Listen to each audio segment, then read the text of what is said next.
Assalamualaikum, selamat malam. Saya Karisma Agung and you're watching podcast di atas meja. Iya, kita berdua anak muda. Wih, benar kita dua anak muda. Kita masih di kategori gen 17 sampai dengan 25 tahun. Oke, kita udah lewat ya. Saya udah 30 nih. Kalau Abang udah berapa? 31. 31 ya. Berarti kita beda setahun, men. 1 tahun. 1 tahun ya. Oke deh. Kita beda setahun dan kita masih paras-parasnya umurnya masih 16 tahun. Wih, asik, auranya luar biasa. Dan tamu spesial saya untuk podcast di atas meja untuk edisi ke-150 kalinya. Banyak.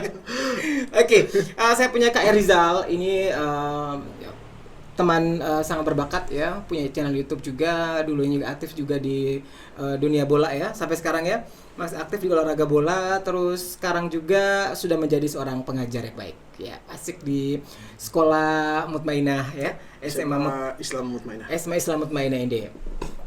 Nah, kalau kita ngomong malam hari ini, saya mau tanya dulu deh untuk Kak Erizal malam hari ini ya.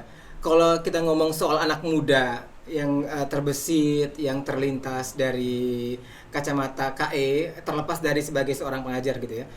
Ini seperti apa Kak E? Kalau di mata saya itu anak muda kreatif. Kreatif ya. Kreatif dan apa ya? Dan pada saat berada pada usia tersebut, dan memang selain kreatif dan juga memang dituntut untuk kreatif sebenarnya. Iya. Karena itu merupakan sebagai suatu bekal untuk di masa tua nanti. Iya sih. Misalnya begini, pada saat orang atau si anak muda itu tadi sedang berada di bangku sekolah atau bangku perkuliahan begitu.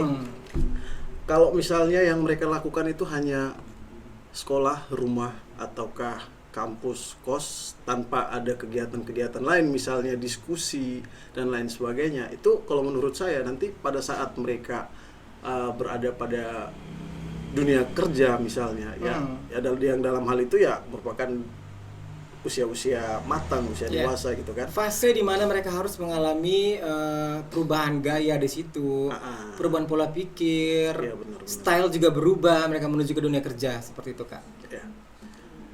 Jadi pada saat mereka sedang berada di usia muda itu kan, seperti yang saya katakan tadi, mereka kan harus kreatif nih. Kreatif, kemudian mereka melakukan hal-hal yang menjadi pendukung mereka di masa tua. Misalnya begini, tadi saya belum selesai menjelaskan. Okay.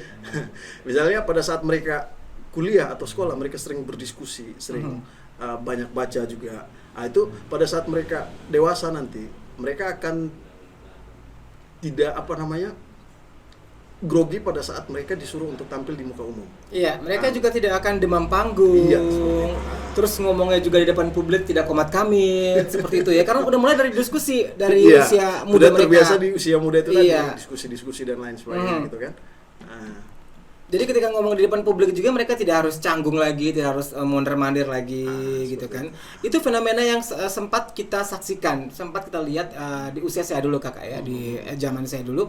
Karena saya ini kan sebenarnya kelahiran 90-an ya. 90-an jadi gitu. Jadi masa-masa kami itu dikenal dengan masa-masa golden era lah, golden age gitu kan.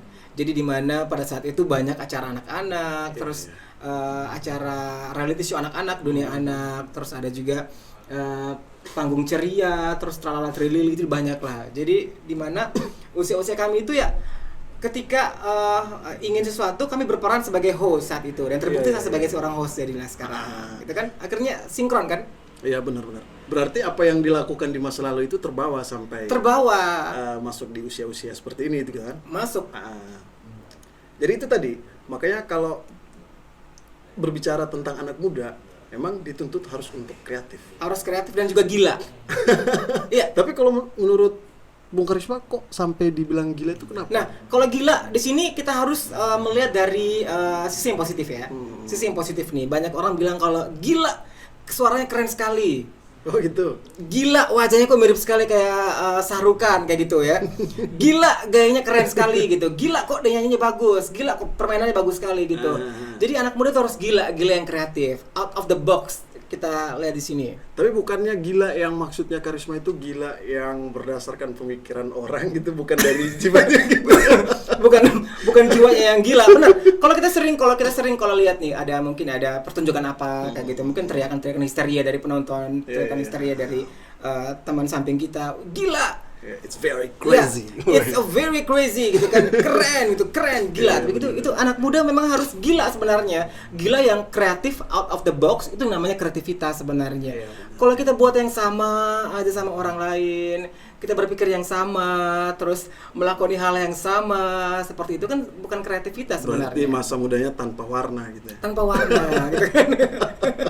Jadi tanpa warna. Jadi sisi lain yang kita kuak di sini adalah sisi lain anak muda yang sebenarnya di garis bawahi adalah sisi kreativitasnya. Iya.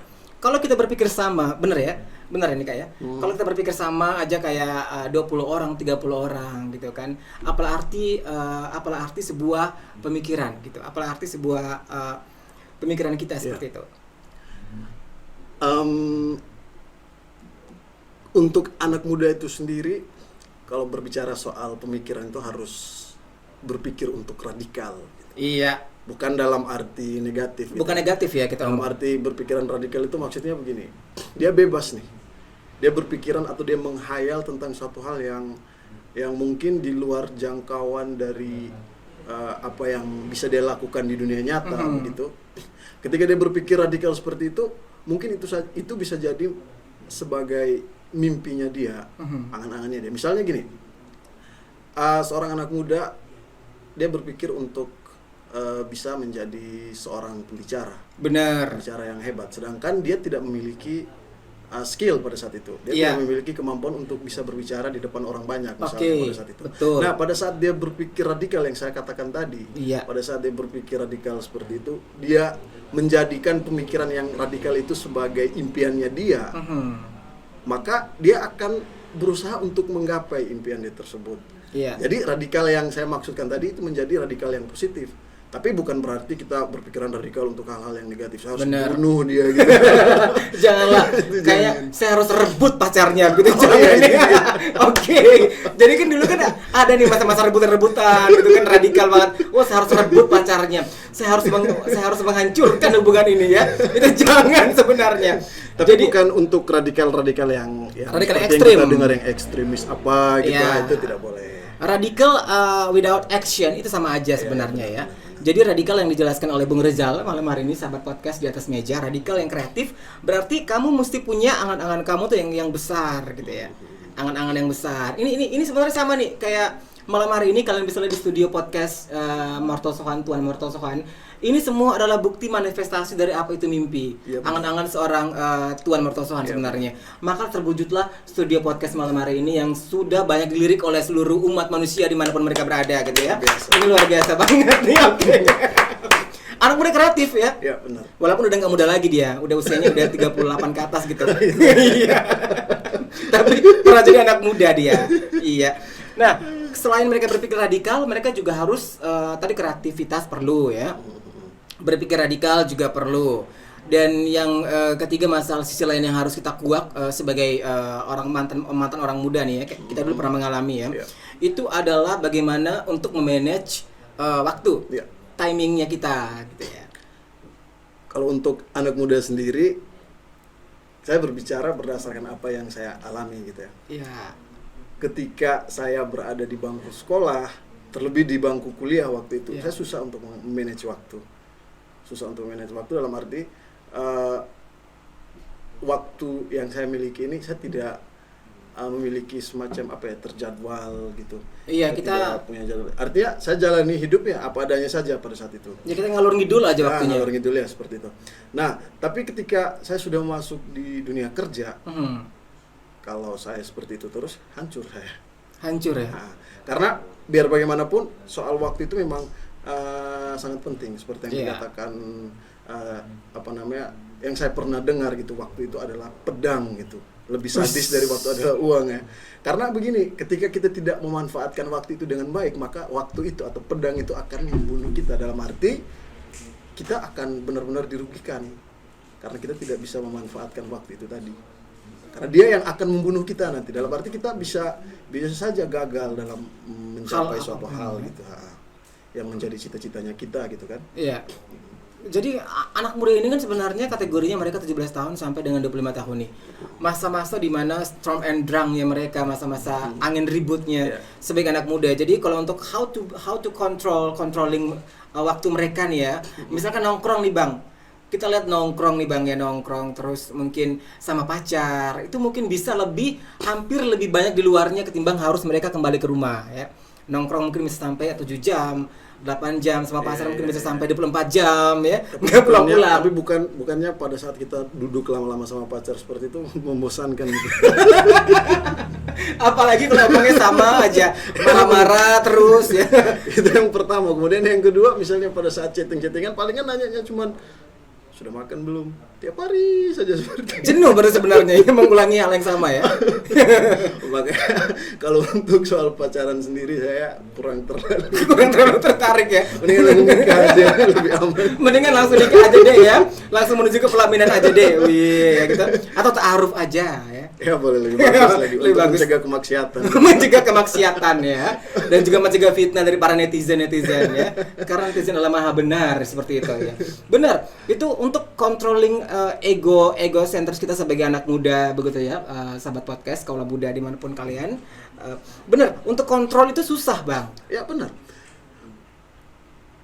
Kita berada pada fase dimana kita sedang berada pada kondisi angin ribut. Ya kencang-kencangnya nih ya. Saya tuh merasakan perbedaannya begini.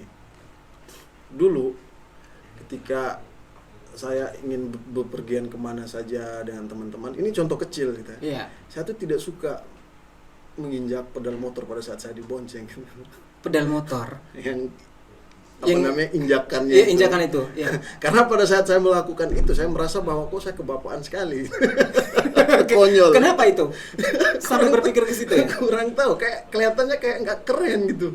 Iya. Itu menurut saya. Apalagi Tidak tahu postur bapak yang tinggi gitu ya. lagi. Tinggi dan dulu kurus, ceking. Oh dulu sempat kurus ya. Kurus sekali dulu. Nah, jadi seperti itu. Nah sekarang begini, saya boleh dong nanya-nanya. Boleh. Wah, saya balik ditanya nih. Ini sebenarnya tamu saya yang paling agung sebenarnya ya.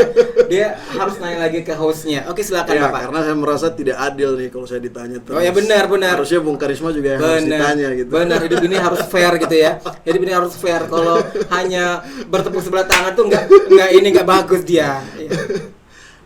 Begini. Masih berkaitan dengan anak muda ya, Bung. Benar, Karisma. ya. Ketika Bung Karisma masih duduk di bangku sekolah waktu itu. Panggilan Bung itu saya jadi ingat dulu waktu siaran di RSPD. Oh ya. Itu panggilan Bung itu suka digaungkan oleh saya. Bung. Oh gitu. Hai Ya? Bung Toso, hai Bung ini gitu. Berarti sekarang Sekarang panggilnya Bung aja deh. Bung aja gitu. Iya, oke. Biar lebih akrab kita. Ya. Bung Karisma pada saat duduk di bangku sekolah gitu kan. Iya. Ketika kita bandingkan dengan yang sekarang, ketika kita ingin membandingkan dengan yang sekarang, menurut Bung Karisma perbedaannya tuh apa antara Iya. pada saat di bangku sekolah dengan yang sekarang gitu? Kalau jelas kita membandingkan zaman yang sekarang sama zaman dulu jelas beda ya, jelas beda. Tapi kalau dilihat dari siklus saya, terus circle dulu saya sekolah itu jelas beda. Banyak kan iri saya sama anak muda sekarang. Kenapa itu? Banyak kan iri kenapa? Karena anak muda sekarang serba punya handphone mereka. Oh gitu ya. Mereka serba punya, mereka mengikuti era 4.0 gitu kan, era digitalisasi sempat mereka main handphone. Iya. Nah dulu saya mana handphone? Bahkan sekarang itu untuk usia balita pun sudah bisa. Usia balita handphone gitu. bayi pun dalam kandungan pun dengar handphone. Bener kan? Dikasih headset di perutnya gitu kan. Didengarin musik-musik ini instrumental, dengar kita nggak tahu kan? Iya, Pasti dikasih dengar itu Iya, benar, gitu. benar. Dan juga dulu yang sempat saya kecil hati sama anak muda sekarang itu di mana mereka kritis. Mereka itu kritis yang dibilang kritis yang kayak tadi Bung bilang radikal gitu. Ya, Oh, gitu radikal yang sebenarnya itu perlu di manage sebenarnya. perlu di manage dengan jiwa-jiwa mereka, jiwa yang strong and drunk, berani untuk ngomong frontal untuk menyampaikan sesuatu. Tapi pada satu sisi sebenarnya itu membutuhkan controlling dari orang tua terdahulu. Nah, kalau zaman saya mah beda, zaman saya diam aja. Oh gitu. Zaman saya di mana? Zaman untuk otorita itu penting, otorita. Iya. Ya, karena mungkin dulu saya dibesarkan dan dibesarkan saya bergaul, circle saya itu orang tua semua. Ini menarik nih. Saya ingin sedikit bertanya tentang masalah karir gitu ya. Oh iya, kalau saya karirnya banyak sekali, jam terbangnya tinggi loh. Oke. Karisma ini dikenal sebagai presenter yang sangat terkenal loh ya. Sangat terkenal ya, gitu. Amin. Ketika saya mencoba untuk menjadi presenter malam ini, jujur pemirsa, saya itu sangat grogi gitu ya. Tapi kamu saya akan mencoba gitu. Tapi dilihat dari auramu, dilihat dari gayamu, kamu punya karismatik sebenarnya. So sweet. Iya. Oh ya. Makanya itu tadi saya ingin bertanya tentang karir dari Bung Karisma ini ya. Oke. Pertama kali Bung Karisma bergelut di dunia presenter gini. Itu sejak kapan, Bung? Saya menggeluti dunia presenting dan juga dunia broadcast itu dari SMA kelas 1. SMA kelas 1. Iya. Gitu. SMA kelas, tanya aja ibu di rumah, pasti ibu tahu dong karir saya. Iya, Tapi okay. ini kita ke publik nih, kita lempar ke publik. Itu dari SMA kelas 1 nih, Bang. Itu diawali dari acara Itu apa? dulu siaran tidak, kalau tidak salah di siaran radio swasta dulu. Oh, siaran radio swasta. Awalnya radio swasta, di mana radio itu radio primadona anak-anak muda lah, di mana saat itu harus kirim-kirim salam gitu kan, kecengin pasar di situ, terus harus memulai sesuatu di situ, dalam artian yang minta lagu untuk ini kiasannya gitu. Nah, jadi dari situ Bung sendiri merasa bahwa untuk melanjutkan ke langkah yang berikutnya langsung merasa pantas gitu. Itu kalaupun pantas dilihat dari apa gitu. Saya kan bingung saya. Dulu juga tengil sekali karena masih bocah kan dulu kan. Tengil sekali, terus kurus sekali dulu, beda-beda sampai sekarang, benar. Beda-beda sampai sekarang. Terus dulu karena berangkatnya itu bisa berangan-angan sampai mau menjadi presenter ya, mau menjadi dunia radio, presenting, broadcast itu karena sering nonton acara anak-anak dulu.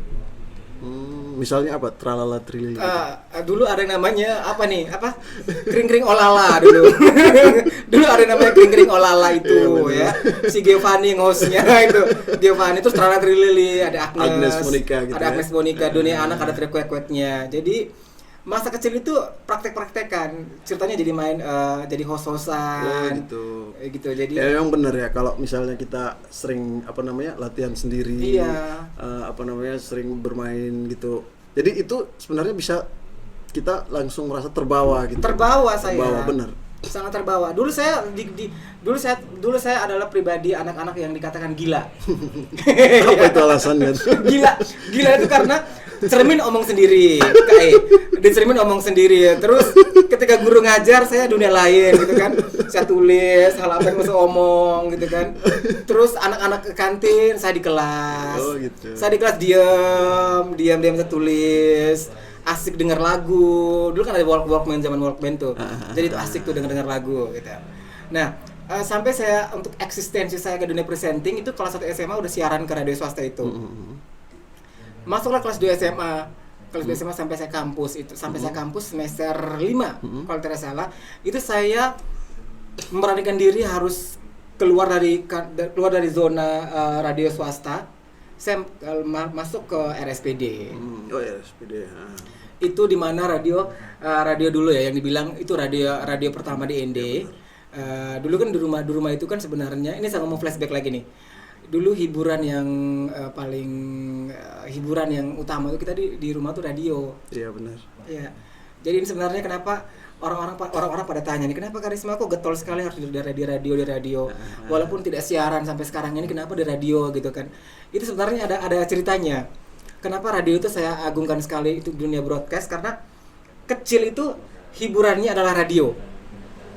dulu rumah saya sampai rumah saya sekarang tuh beda ya. Dulu mungkin kondisinya beda sekali rumah sampai sekarang. Dulu mungkin masih dikatakan krisis sekali.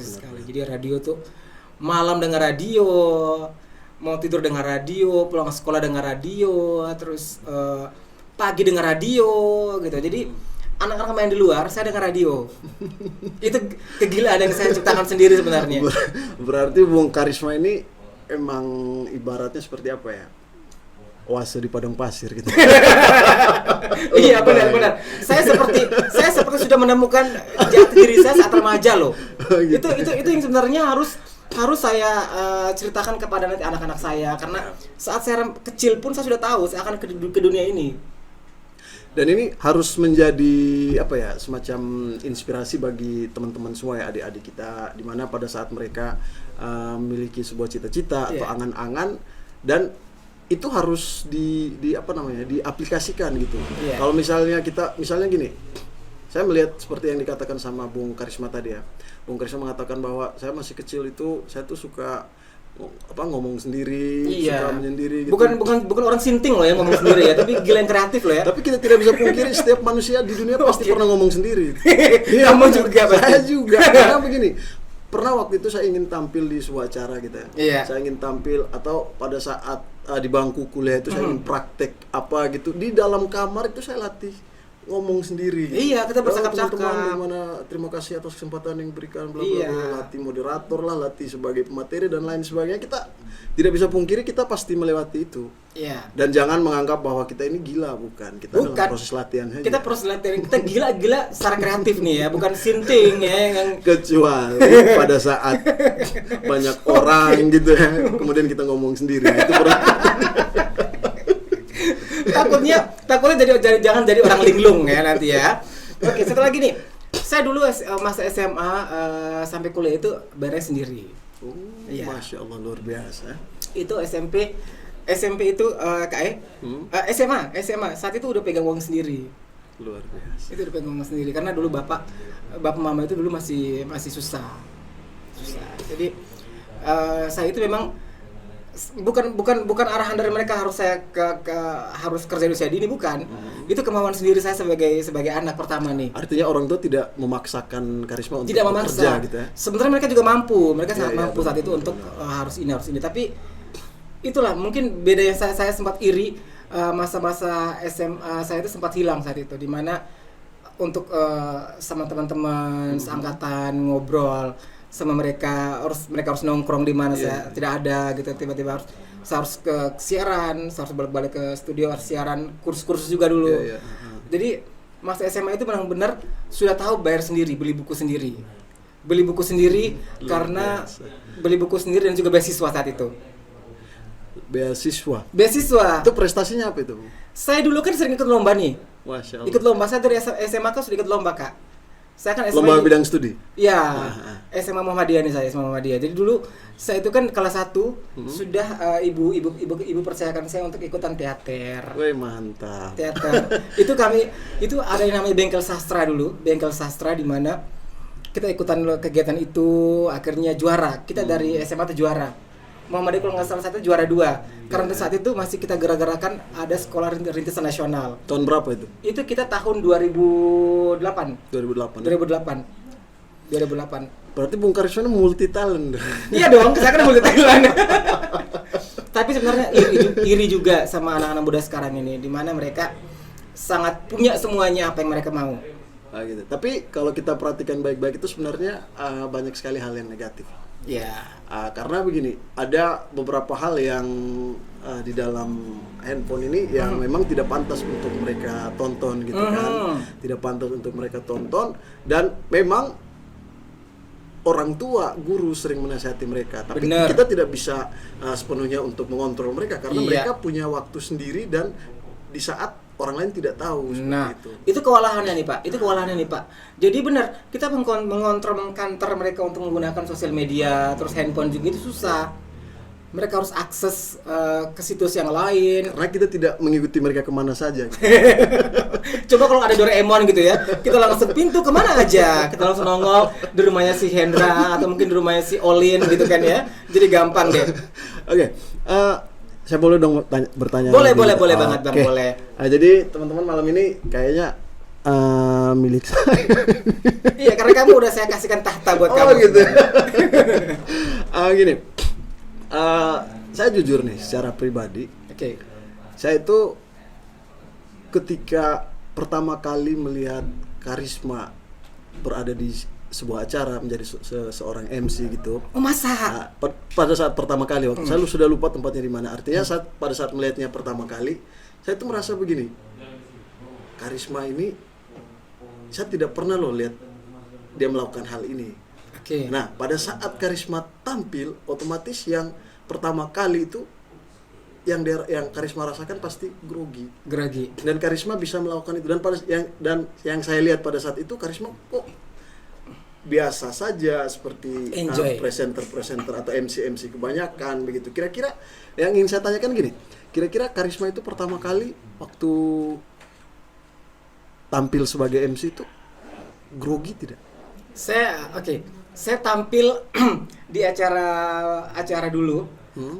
Acara paling pertama itu saya MC acaranya Kapolda. Itu SMA loh. Luar biasa. SMA. Itu acara Kapolda dulu orang panitia masih ada panitianya, ada Pak Yuslete. Itu sempat percayakan saya sebagai MC-nya di acara kunjungan Kapolda. Mungkin Kapolda sekarang mungkin udah meninggal, Kapoldanya. Udah meninggal. Dulu yang tugasin pasti di Kupang, di NTT Kapolda, sudah meninggal Pak siapa udah saya lupa. Itu benar, saya SMA udah dipercayakan sebagai MC acara Kapolda, gala dinner saat itu. Kalau tidak salah di hotel di Grand Wisata. SMA kelas 3 kalau salah itu. Oh, Grand Wisata. Iya, di Grand Wisata. Itu saya dipercayakan sebagai MC. Itu yang paling besarnya. Tapi kalau untuk demamnya pasti ada demamnya. Setelah tampil ada semacam koreksi diri tidak? Dulu kan bahwa saya ini salahnya di sini, dulu di sini. Anak-anak SMA usia saya kan masih harus senang-senang, mau tampil-tampil saja ngapain gitu. Yang penting ngomongnya sopan, dibilang sama panitia, yang penting ngomongnya sopan. Ini pembesar. Harus kita tetap jaga gitu ya. Ini pembesar, jadi ngomongnya harus sopan. Jadi saya mulai itu dari hal yang besar sebenarnya, bukan dari hal yang kecil. Wow. Dulu SMA kelas 2 pun sudah MC dari produk motor. Itu berapa kali titik. Itu banyak acara itu yang harus saya keliling. Kalau tersalah dulu di lapangan Persi juga, di lapangan basket juga sempat setiap malam Sabtu, setiap malam Minggu dari produk motor itu. Jadi banyak. Itu mulainya dari hal yang besar sebenarnya. Rasanya ingin jadi presenter juga. Iya, kayaknya dulu senang Kak. Jadi bisa beli coklat sendiri, bisa datang gaya-gaya sendiri, bisa beli baju sendiri. Iya, itu sebenarnya mandiri gitu. Iya, itu sebenarnya hal yang harus saya ukirkan dalam hidup saya nanti sebagai legacy saya, sebagai warisan pribadi saya sebenarnya, bahwa ini loh saya sebenarnya. Dan ini juga tentunya menjadi inspirasi bagi teman-teman semua gitu ya.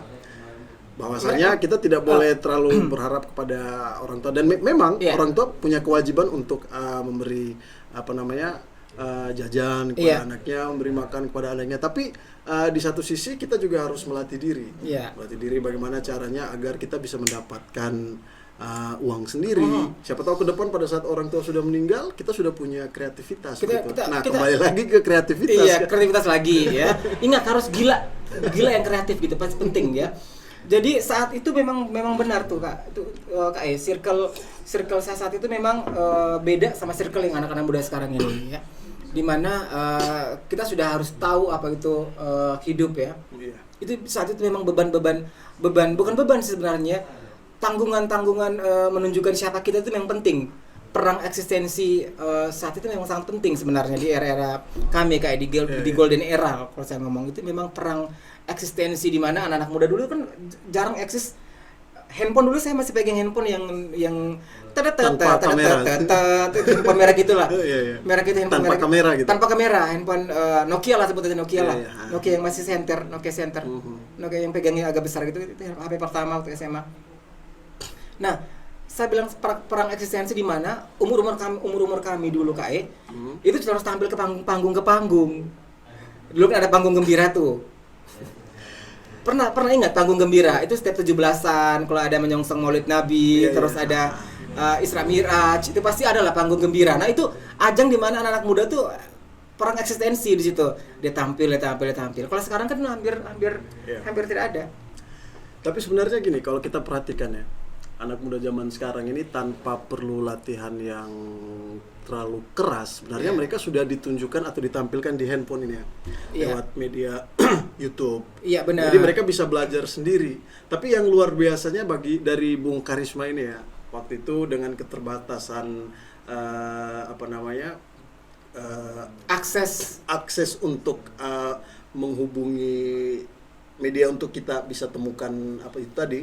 Nah, di situ Karisma bisa keluar dari zona itu ya. Iya. Saya mungkin saat itu dikategorikan remaja yang punya lorong waktu kali ya. Saat itu saya remaja yang udah punya lorong waktu. Jadi saya orangnya pandai mereka-reka gitu. Pandai menganalisa. Jadi saya pakai teori sampai sekarang saya pakai teori itu adalah di mana ada data emosional, ada data analitikal gitu kan. Itu saya sudah tahu pendekatannya harus pendekatan emosional gimana. Itu belajar dari mana tuh? Sendiri. Belajar sendiri. Itu sendiri. Referensinya dari mana tuh? Itu walau alam itu sudah tahu saya. Oh, mantap. Saya sampai terlahir, saya kayaknya harus kayak gini. Saya tiba-tiba saya harus teman sama orang ini. Saya harus dekati dia kayaknya untuk emosional gitu kan. Ya, mendekati orang dengan tujuan mendapatkan hal yang positif. Iya, bukan merayu loh ya. Oke. Bukan merayu loh ya. Kalau merayu udah beda ceritanya kalau merayu ya.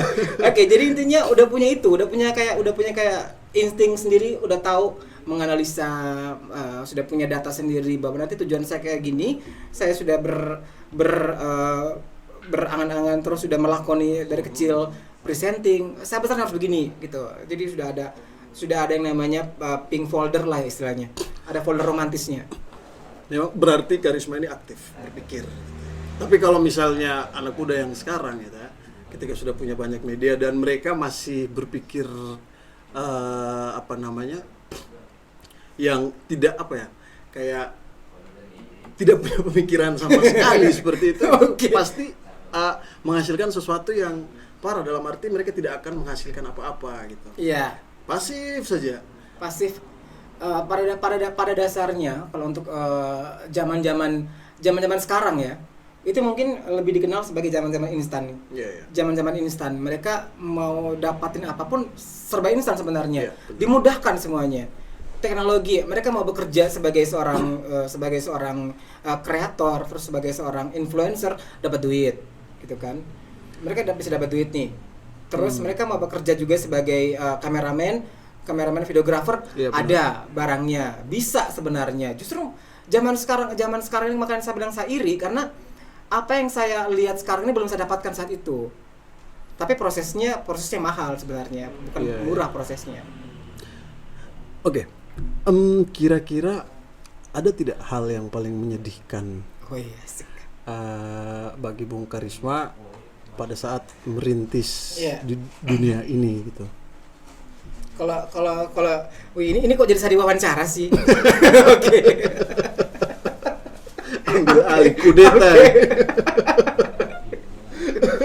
Ini kenapa jadi saya balik wawancara ya? Tapi pada dasarnya memang kenal.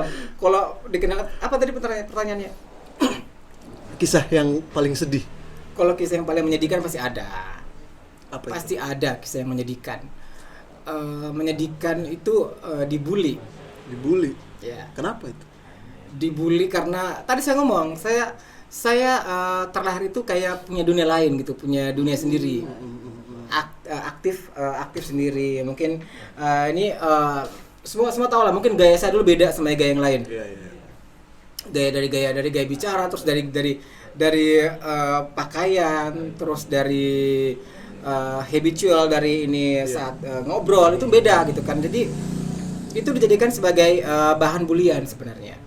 Itu dijadikan bahan bulian yang sebenarnya itu membuat mental seseorang itu jatuh. Iya benar. Secara psikologis jatuh itu. Secara psikologis itu dikenal. Saya dari zaman sekolah udah rasakan zaman sekolah.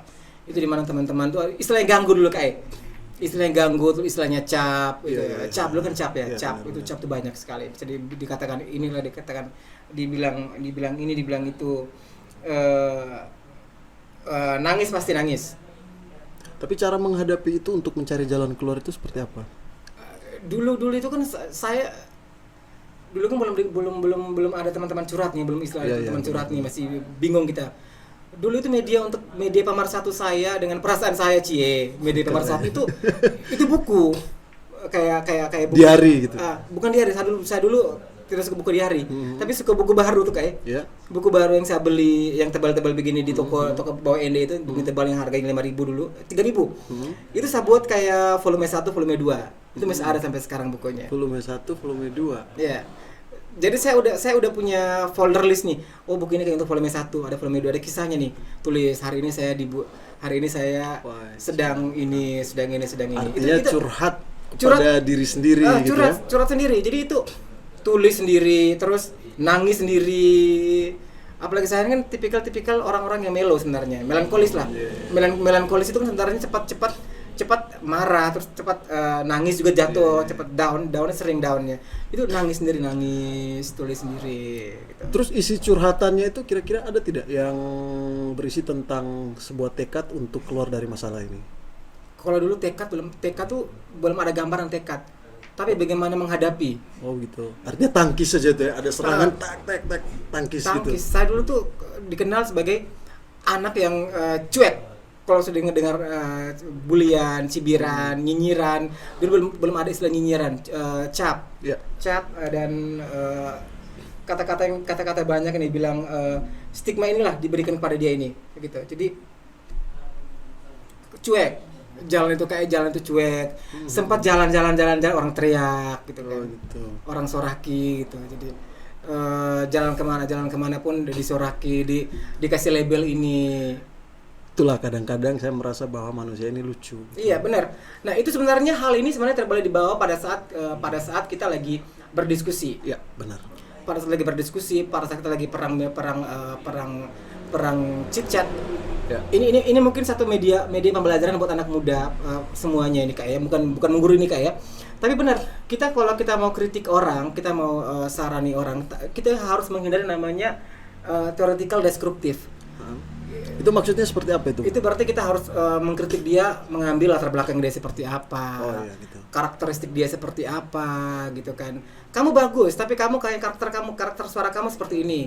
Kamu bagus, tapi kamu punya gaya seperti ini. Nah, itu kan sebenarnya deskriptif yang harus dihilangkan dari segi apapun, karena itu sebenarnya bisa membunuh mental dari si lawan bicaranya terus teman diskusi seperti itu. Karena kita sudah membunuh mentalnya saat itu tanpa adanya kritikan-kritikan yang membangun. Itu namanya kritikan deskriptif. Oh gitu ya. Nah, perlu teman-teman ketahui, jadi hal yang seperti itu tidak boleh dilakukan ya, karena memang dapat membuat mental orang jadi jatuh gitu ya, seperti itu ya. Sehingga orang yang kita bully, orang yang kita selain dalam keseharian kita di Ende ini sering mengatakan cap gitu, ya benar-benar merasa terpukul gitu. Terpukul, bahkan kalau mau dibilang trauma, karena dulu memang bulian saat itu memang bulian ekstrim.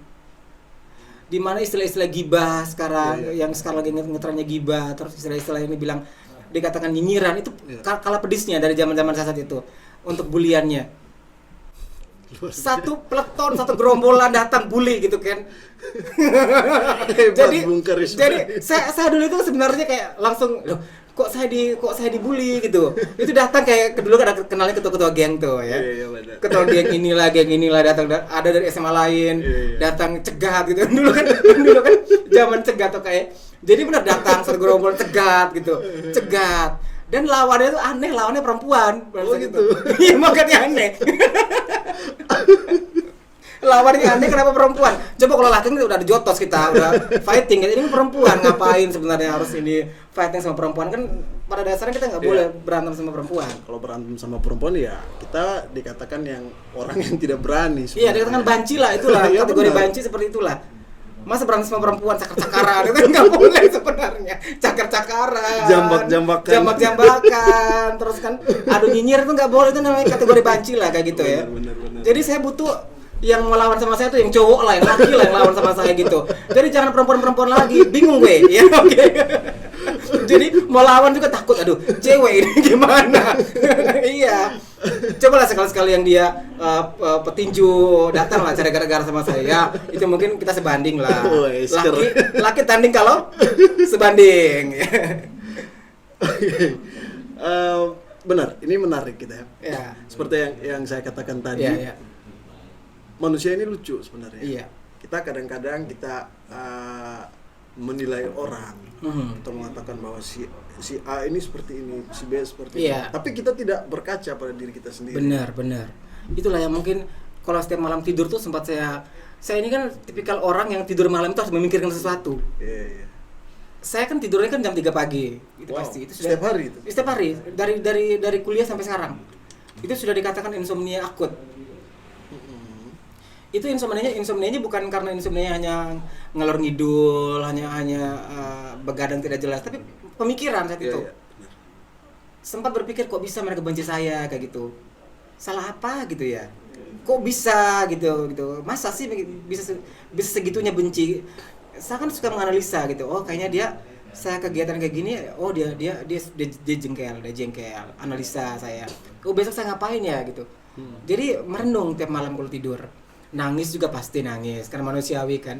Jadi tembok saya dan juga gulingan saya itu kalau dia bisa berbicara, sudah berapa ribu kali saya nangis di kamar sebenarnya. Iya. Itu paling gambaran halusnya ketika saya bercerita gitu. Tembok pun bisa berbicara kalau saya menghadirkan saksi. Tapi dari hasil renungannya itu bisa menghasilkan sesuatu yang hebat loh. Oh, bisa. Karisma bisa menjadi seorang presenter yang bisa tampil di mana-mana. Amin, dipakai amin, sama ya Allah. orang banyak, dan kita Alhamdulillah. berharap bahwa di hari depan nanti tetap seperti ini gitu ya. Amin. Alhamdulillahnya sudah sering tampil ke sana kemari gitu kan. Jadi intinya yang paling penting nih Bang, yang paling penting nih. Jangan pernah memberikan stigma negatif kepada seseorang gitu kan, karena ini bukan sounds klise, bukan kedengarannya klise Bang ya. Iya. Karena orang yang bilang salah, bilang benar itu bukan kita sebagai manusia sebenarnya. The one and only God sebenarnya. Tanpa harus kamu mengkotak-kotakan orang ini seperti apa, orang ini seperti apa. Lu mau perang aja men, perang skill. Nggak boleh lu perang destruktif, itu nggak baik sebenarnya. Iya, benar. Dan memang perang skill itu bisa menghasilkan sesuatu yang bagus. Iya. Kita berkompetisi untuk Benar. untuk hal-hal yang positif. Artinya kita boleh iri dalam hal yang positif. Iya dong. Supaya nanti apa yang kita iri hatikan itu bisa menjadi motivasi buat kita untuk bisa Iya. menjadi lebih baik lagi kan. Iya. Seperti itu. Oke deh, jadi gitu. Jadi buat semua teman-teman nih ya, buat semua sahabat kaula muda, mungkin dari sedikit kisah saya ini sebenarnya bukan untuk tujuannya untuk menginspirasi, bukan. Kalian punya jalan sendiri, kalian punya proses sendiri, itu yang harus kalian agungkan ya. Bukan berarti kalian dengar kita berdua cerita di sini kalian mengikuti hal yang sama, jangan. Justru kalian harus lebih. Ya, Mereka harus terinspirasi di sini, terinspirasi dalam hal mencari suatu hal yang lebih baik gitu. Iya, tentang mereka harus, perjuangan seperti benar. itu kan. Itu sebenarnya yang hal-hal yang dihantui oleh anak muda sebenarnya. Suka membaca hal-hal yang motivasi, kata-kata orang ini. Sebenarnya orang itu hidup di zaman apa sebenarnya? Dia hidup di zaman sekian. Dia mungkin hidup di zaman itu mungkin ada pergejolakan sekian. Nah, kalau lo ikuti dia sebenarnya itu sebenarnya boleh jadikan sebagai rujukan. Tapi kalau untuk menjiplak 100% tidak baik. Apa salahnya kamu harus memperjuangkan kata-katanya, memperjuangkan motivasinya. Berarti untuk menjadi seorang MC itu harus banyak baca gitu ya. Kira-kira menurut Bung Karisma manfaat baca sendiri untuk seorang MC itu apa? Membaca. Saya dulu awalnya dengar radio dulu. Dulu kalau baca tuh majalah Bobo gitu kan. Majalah Bobo. Tahu nggak majalah Bobo? Tahu. Yang ada nirmalanya itu. Itu majalah yang paling terkenal di zamannya kita kecil dulu. Iya, saya dulu suka majalah Bobo, terus kisah Gajah gitu. Iya, gajah terus. Oke dan juga Nirmala terus gitu. Terus sampai SD juga kunang-kunang saat itu. Jadi sering baca. Jadi baca itu aja dulu. Terus ada kisah-kisah puisi, novel-novel, jadi gitu. Itu di masa kecil kan. Tapi untuk yang pada saat di usia-usia sekarang ini atau pada saat Bung Karisma sedang berada di dunia presenter gitu, dunia MC gitu, kira-kira baca itu menjadi pedoman bagi Bung Karisma tidak? Saya tipikal orang, tipe orang ya, suka baca buku-buku itu yang dia kayak buku-buku kesehatan. Tidak sinkron kan? Iya sih. Tidak sinkron kan sama dunia MC kan? Iya, tidak sinkron kan sama dunia MC. Buku-buku kesehatan, terus cara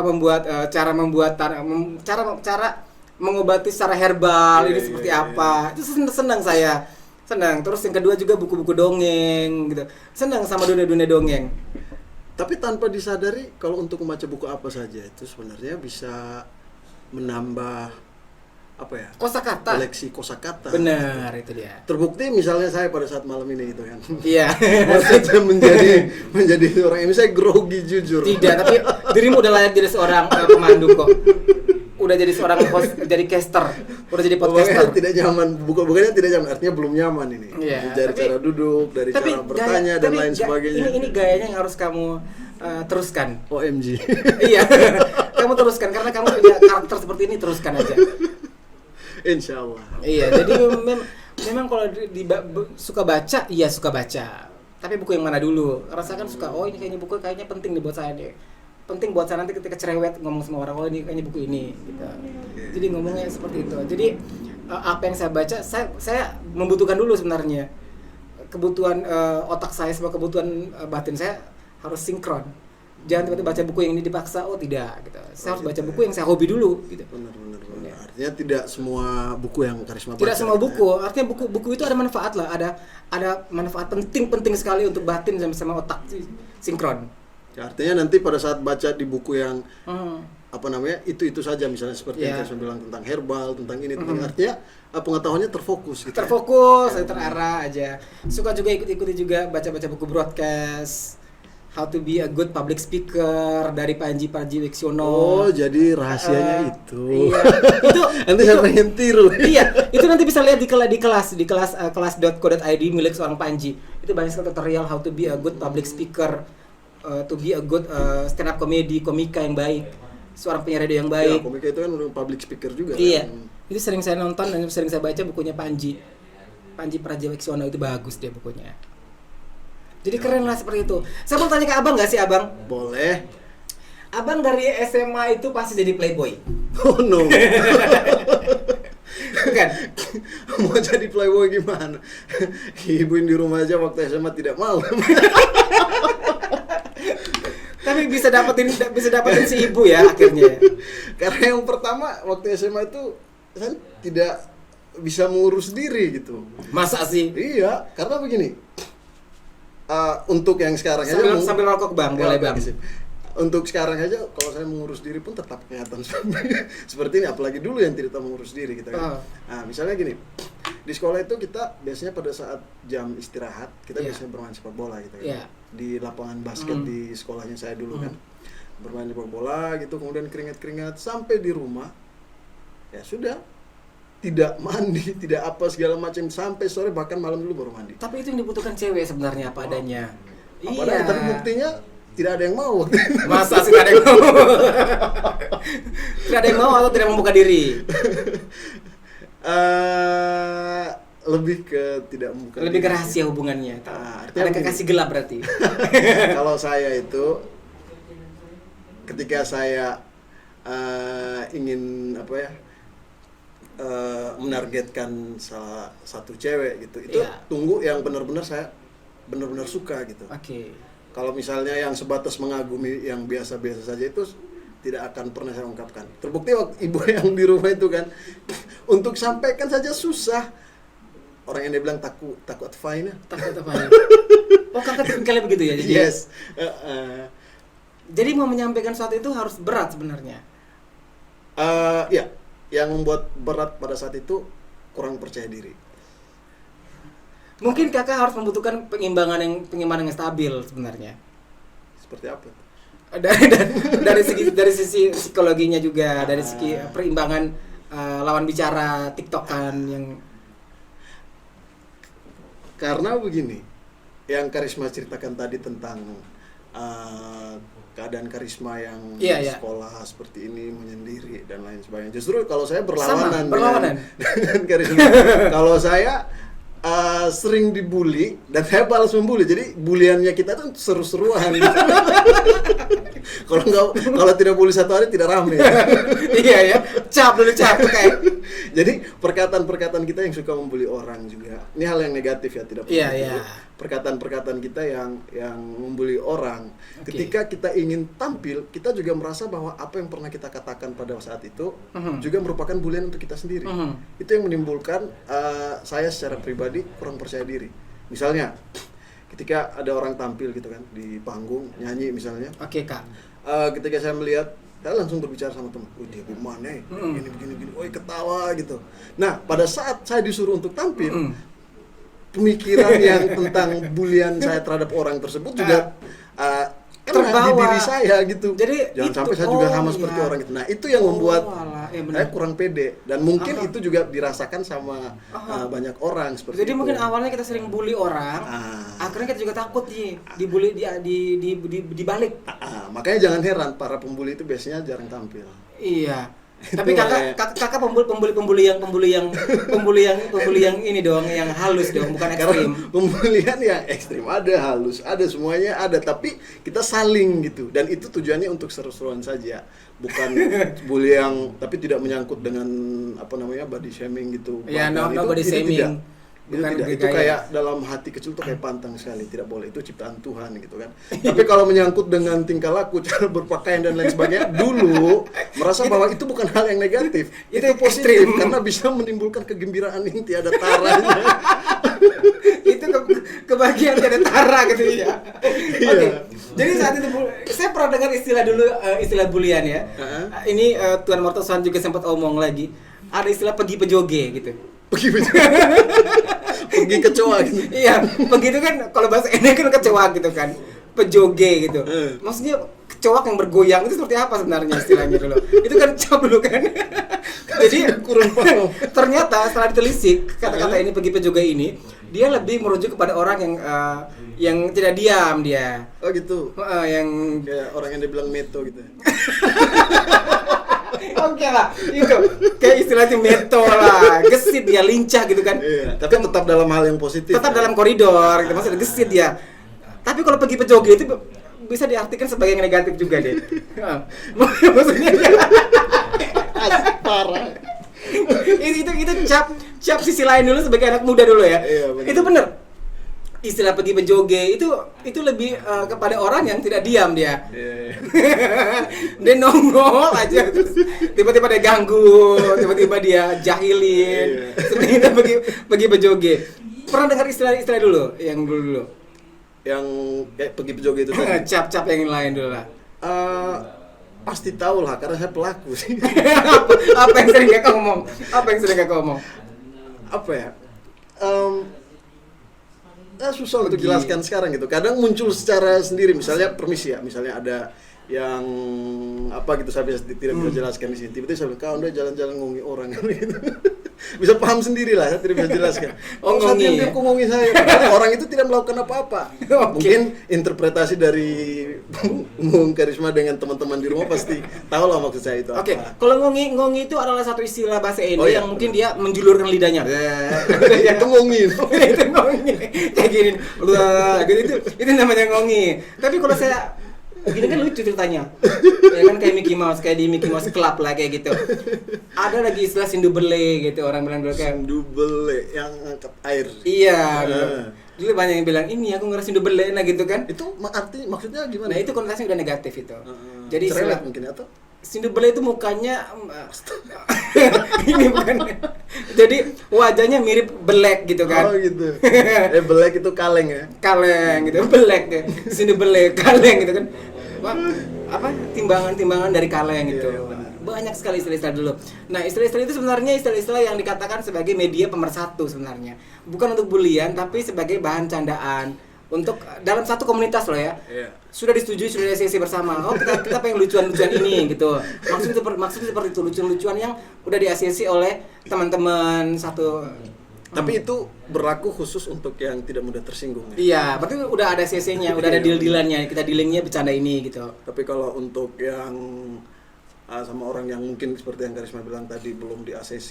Iya, itu jangan pernah coba. Tapi biar bagaimanapun entah itu sudah di ACC atau tidak, tetap itu hal yang negatif menurut saya. Tapi saya tertarik sama kata yang tadi kakak pernah ekstrim, bulian yang ekstrim yang memberikan kebahagiaan tiada tara. Gitu. Oh ya, saya ceritakan sedikit ya. Waktu itu, ini cerita yang negatif tidak pantas untuk ditiru ya. Waktu itu kita ketika ada, ini masih masa sekolah kita. Iya. Ketika masih sekolah, ada waktu luang, artinya waktu luang ada kesempatan untuk keluar sekolah pada saat jam sekolah gitu. Akhirnya kita bermain PlayStation waktu itu. PS lah. Bermain PS. Kita jumlahnya 4 orang. Kita bermain. Ada satu teman yang dia tuh tidak pernah mau diganti. Padahal sudah ada perjanjian waktu itu, kalau misalnya siapa yang kalah, dia yang ganti, siapa yang kalah dia ganti gitu kan. Mentang-mentang dia punya banyak, dia yang keluarin banyak uang waktu itu untuk menyewa. Dia menang sendiri gitu. Kan. Sekalipun dia kalah, dia ego gitu ya. Sudah, saya putus asa gimana nih caranya gitu. Dia mau menang sendiri. Kita tidak punya uang gitu kan. Ya sudah, cara yang paling ekstrim itu. Udah saya olok, dia pelan halus dan bahasanya halus. Kau yang gitu apa segala macam. Mungkin sekitar 45 menit ya, karena 15 menit awal itu belum. Pas 15 menit ke atas kan kita sewanya 1 jam. 15 menit ke atas itu mulai sudah sampai selesai dan air matanya langsung jatuh. Nangis dia. Cowok dia. Cowok. Masa yang cewek bolos. Tapi pernah bully cewek? Bukan bully ya. Bercanda dengan tujuan si cewek itu bisa tertawa. Oh iya, media pemersatu lah. Misalnya menyebut nama-nama manusia juga yang menurut kita lucu, misalnya si A, si B gitu.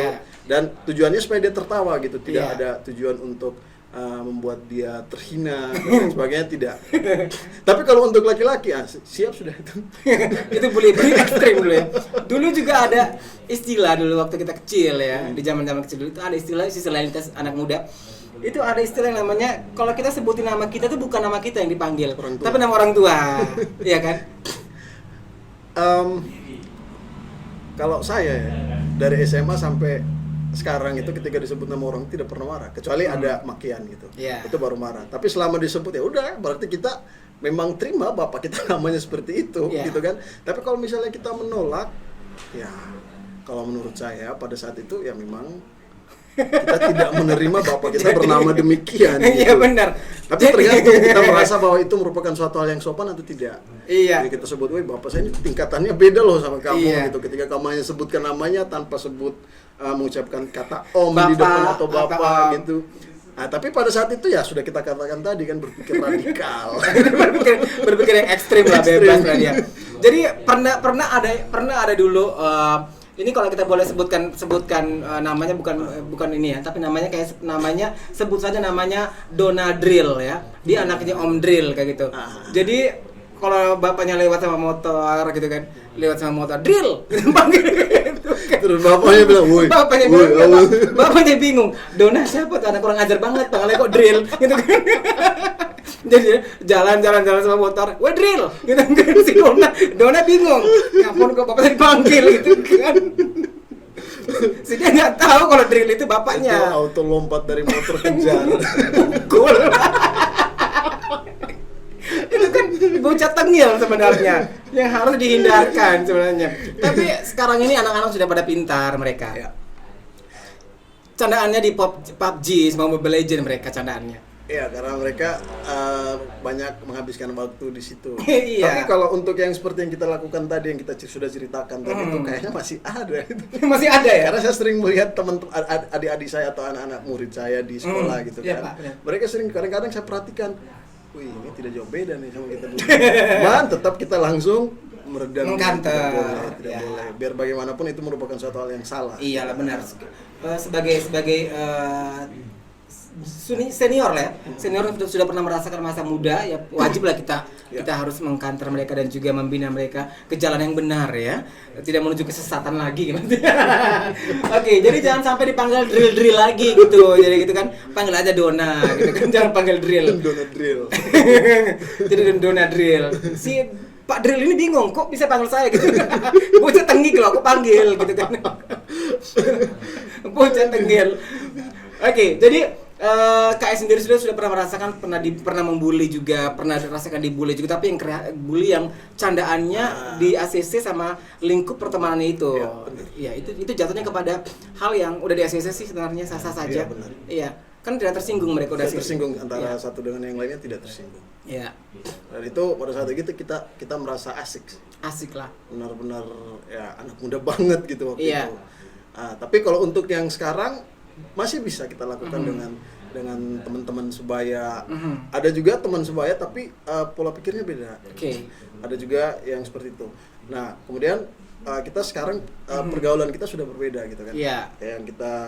Yang menjadi teman kita itu ada yang usianya sudah dewasa sekali, bahkan sudah usia seperti orang tua kita gitu. Itu sudah menjadi rekan kerjanya kita tidak boleh melakukan hal yang itu. Kita jadi kita itu seperti bisa membawa diri lah seperti itu. Tapi apapun yang terjadi ya kita usahakan untuk tidak boleh melakukan hal yang seperti itu lagi, karena itu juga berpengaruh dengan mental kita juga, kadang-kadang keceplosan gitu, karena sering kita mengatakan demikian kan. Namanya keceplosan itu kan suatu hal yang jujur. Iya benar. semua yang ceplos itu kan jujur sebenarnya. Apalagi kalau lagi minum mereka, jujur ya. Jadi ada istilah kalau peminum itu jujur mereka kalau ngomongnya ya. Tuh, suka minuman hangat ya. Surhat itu merasa asik gitu. Iya. Padahal yang dia ceritakan itu aib. Oke. Apalagi minuman hangat senang mereka ya. Oke. Jadi saya sendiri ketika sekarang sudah berkecimpung di dunia jadi seorang pendidik, apakah sudah diangan-angan dari dulu nih hobinya Kak Ai kan sebenarnya kan dikenal sebagai Rizal yang dulu kan pemain bola ya, pemain bola yang banyak digandrungi kaum hawa, atau yang ganteng, pemain bola yang gagal. Janganlah, pemain bola terus lari ke sini, apakah ada angan-angan nih Kak? Untuk jadi guru sendiri itu sebenarnya tidak punya niat sih sebenarnya. Jangan dulu berpikir yang negatif ya. Iya. Saya ini mengambil jurusan bahasa Inggris kan. Wow. Saya mengambil jurusan bahasa Inggris dengan niat bahwa saya akan terjun di dunia pariwisata. Dunia yang ada kaitannya dengan bahasa Inggris gitu kan. Nah, dan pada saat itu juga saya merasa kalau bisa berbahasa Inggris itu keren. Untuk menjadi seorang guru itu tidak ada di pemikiran saya sama sekali. Nah, ketika saya mencari jurusan yang pas sesuai dengan angan-angan saya itu tadi, saya temukan jurusan itu di fakultas yang keguruan gitu. Kakak FKIP nih, keguruan ya. Awalnya pengennya kuliah di ND gitu kan. Nah, tapi berhubung di ND orang tua saya pengennya saya keluar waktu itu untuk mencari pengalaman, dan juga saya juga harus keluar gitu kan. Akhirnya setelah saya berpikir di sana tidak ada yang bahasa Inggris yang selain FKIP gitu. Akhirnya terpaksa saya memilih FKIP. Nah, tapi ketika saya bertemu dengan teman-teman di sana, mereka juga mengatakan bahwa cita-cita saya itu bukan menjadi guru, saya ingin terjun dunia pariwisata. Saya kuliahnya di Lombok. Nah, di Lombok itu kan daerah pariwisata, Pantai Senggigi gitu kan. Jadi banyak teman-teman yang di sana itu pengen terjun ke dunia wisata. Nah, emang tetap ada yang punya niat untuk menjadi guru, sekian persen lah seperti itu. Nah, ketika mendekati akhir-akhir masa kuliah, saya tuh mulai berpikir seperti ini. Menjadi guru itu sebenarnya suatu hal yang buat kita nyaman. Iya. Saya katakan begini karena saya tuh pengen kembali melihat saya yang pada saat masa SMA dulu. Ditambah lagi dengan orang tua yang tidak mengizinkan saya untuk tetap di luar dan harus kembali ke ND. Sudah, kalau seperti itu ya satu-satunya jalan ya saya harus menjadi guru. Nah, setelah itu saya mencoba untuk beradaptasi dengan dunia ini. Saya mulai belajar tentang ilmu-ilmu keguruan yang lain, belajar. Dan ketika saya sampai di ND, saya masuk ke sekolah, sebutkan SMA Islam Madinah. Awalnya saya belum merasa nyaman gitu. Belum merasa nyaman, sekalipun sebelumnya saya sudah punya niat untuk menjadi guru di akhir-akhir masa kuliah itu tadi. Nah, belum merasa nyaman karena saya merasa bahwa begini, kok saya kayak kebapaan sekali, belum cocok ini nih. Tapi lama-kelamaan, ya mungkin sekitar 1-2 bulan gitu sudah mulai temukan kenyamanan. Ternyata siswa itu kita bisa jadikan teman, Wih, asik. bisa jadikan tempat kita untuk mengoleksi banyak kenalan gitu ketika kita berada di luar, dan mereka bisa membantu kita mengalami kesusahan di luar. Yeah. Itu dari sisi itu yang saya lihat pertama. Terus seiring berjalannya waktu saya mulai berpikir, oh ternyata untuk menjadi guru itu tidak sebatas itu saja. Ternyata ada hal lain yang lebih penting. Kita harus mendidik mereka untuk menjadi orang yang lebih baik. Kita memanusiakan manusia. Benar, kan? tugas Kita sebenarnya memanusiakan utamanya manusia. Kalau saya hanya berpikir tentang saya bisa menjadi temannya mereka apa segala macam tanpa saya memberikan suatu hal yang positif buat mereka, untuk apa gitu. Akhirnya sampai sini mulai berpikir, oh seperti itu. Jadi edutainment lah, ada edukasi, ada entertainmentnya. Ya, benar. Bapak mengarahkan ke mereka seperti itu ya. Dan juga yang bisa bikin saya nyaman itu tingkah lakunya mereka juga. Kekonyolan lucu, mereka gitu kan, kekonyolannya. Nyaman jadinya. Metonya. Kadang-kadang ada oromekonya gitu kan. Ada satu hal yang saya tidak pernah temukan di zaman kita sekolah dulu. Apa tuh, Pak? Kalau zaman kita sekolah dulu, hampir tidak pernah saya melihat ada seorang siswi duduk di pintunya bemo gitu.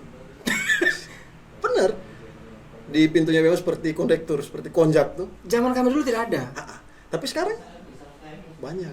Masa sih? Bener, coba nanti pas pas jam-jam anak-anak pulang sekolah coba kalian lihat. Ada banyak anak-anak yang duduknya, anak cewek ini ya, duduknya di pintu seperti konjak gitu. Saya kadang-kadang sama teman-teman berpikir, zaman kita ini tidak ada seperti begini, tapi mereka sudah berani ya. Kalau ada cowok yang di dalam, pasti cowok keluar untuk menggantikan posisi kita. Sekarang beda. Itu kan sekarang membuat lucu. Sekarang meme sekarang beda. Jadi kalau udah sesak di mobil itu Cowok pasti keluar. Cowok keluar dulu. Cowok keluar. Cowok gantung, ada istilah gantung, jadi duduk seperti di itu. sebagai konektor situ. Tapi sekarang cewek bukan gantung sih. Mereka duduknya di itu. Mereka tetap duduk gantung. Serius ini, serius. Iya, nanti coba perhatikan sendiri. Mungkin ada teman-teman di rumah yang sudah pernah lihat mungkin. Tapi mereka seriusan duduk di pintu. Dulu kan tabu bang, Iya gitu, Bang. tabu bener. Dulu kan dibilang pemali. Iya, ada juga. Ada istilah pemali Pemikiran perempuan. seperti itu ada, ya benar. Karena mereka sedang menunjukkan diri mereka nih di publik saat Iya, itu iya. kan. Jadi sekarang udah tidak tabu lagi mereka tampil aja. Itu dia, makanya itulah salah satu keheranan saya. Tapi keheranan yang sebenarnya membuat ada canda tawa sendiri ya. Ada canda tawa sendiri, kemudian ada perasaan pengen menasihati juga. Dan juga pengen tertawa yang seru. Karena skillnya mereka untuk menyelamatkan diri ini kurang masalahnya. Bukan kita mau merendahkan cewek gitu ya. Iya benar. Iya.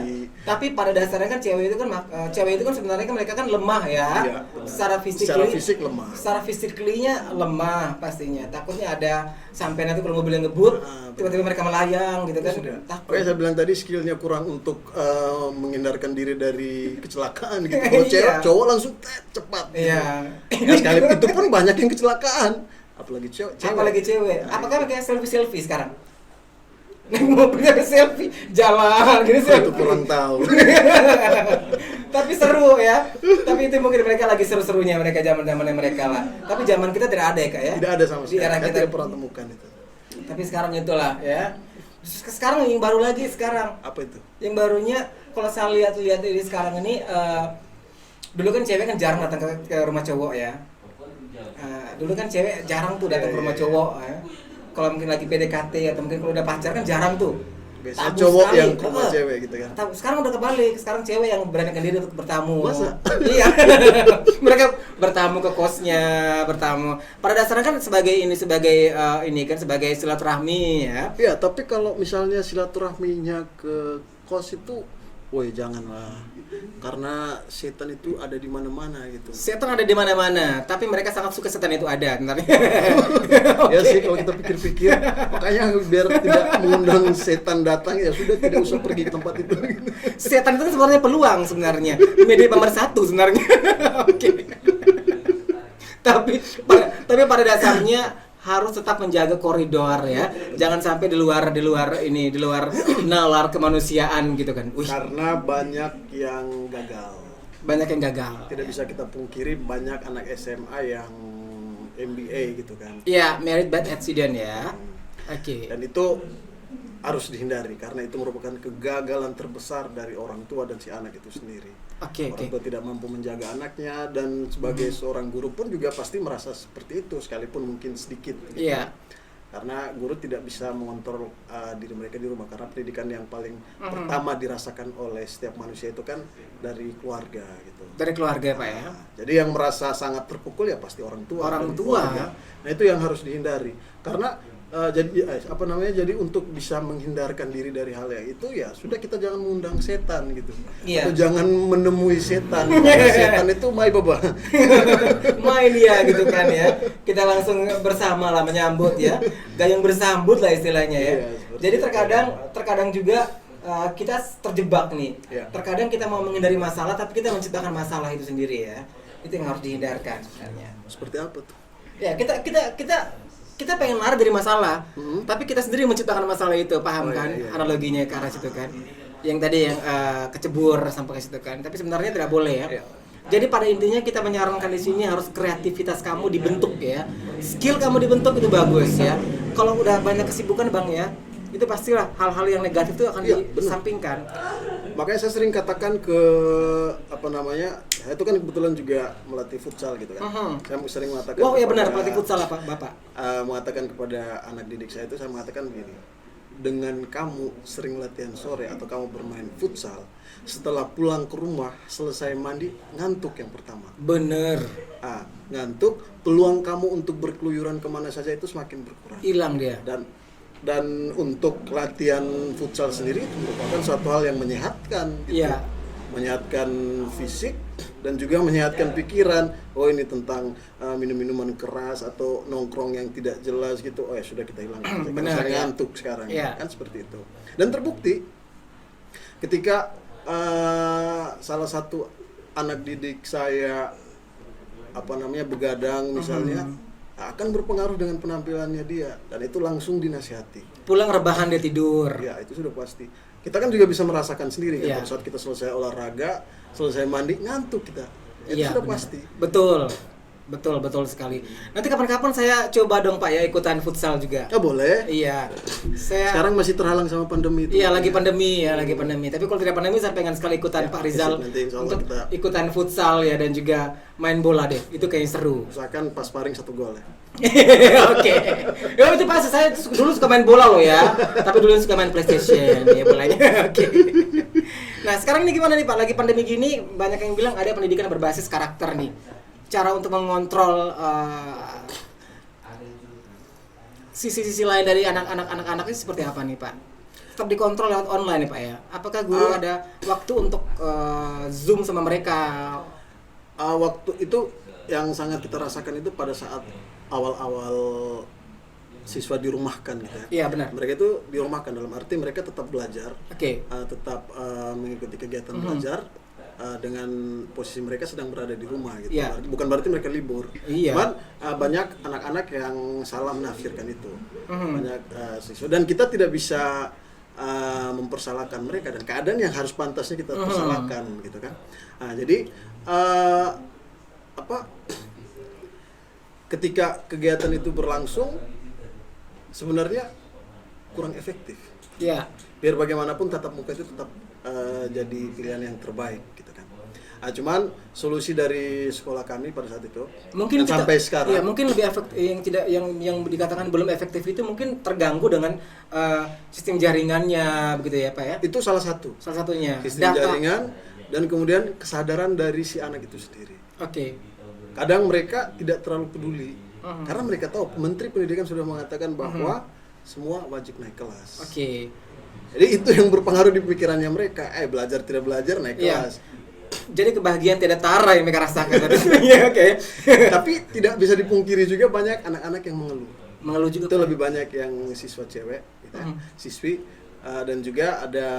Jadi Bapak jadi banyak siswi yang ngobrol ke Bapak nih pasti. Banyak siswa-siswi Iya. ngobrol cerita tentang Kehidupan mereka. Memang tidak semua sih, Iya, benar. ada yang tetap merasa canggung Iya. gitu kan. Tapi saya secara pribadi lebih menginginkan mereka untuk dekat. ya Karena apa? Pada saat kita di luar dan mengalami kesusahan dan kita bertemu sama mereka, ya welcome, kita disambut, terbantu gitu, ya benar. benar. Nah, jadi kita kembali lagi ke masalah itu ya, yang belajar online itu tadi. Kalau untuk sekolah kami sendiri, ketika masuk ke zona hijau, meskipun hanya berjalan 1 minggu atau 2 minggu, kita langsung cepat mengambil sikap untuk bertatap muka dengan siswa. Itu Bapak mobile berarti? Ya. Bertatap muka dengan siswa, tetapi tetap mematuhi protokol kesehatan. Benar, masker, Masker, dan juga sekolah sudah menyiapkan face face shield shield, gitu. hand sanitizer, Nah, itu sudah ya disediakan. SOP-nya lah udah ada lengkap pasti.